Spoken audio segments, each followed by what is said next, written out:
iSprowt's Earth and Volcanoes middle school kit offers 6 hands-on NGSS-aligned activities.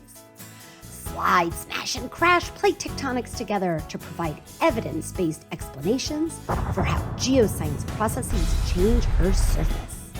Use chemistry to erupt a volcano. Then create a model to describe the cycling of Earth's materials, the flow of energy that drives this process, and how volcanoes change the surface of the Earth.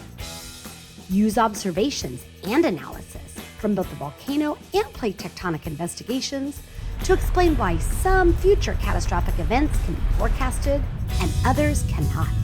Do a fossil dig and discover an ancient shark tooth buried deep in the Grand Canyon.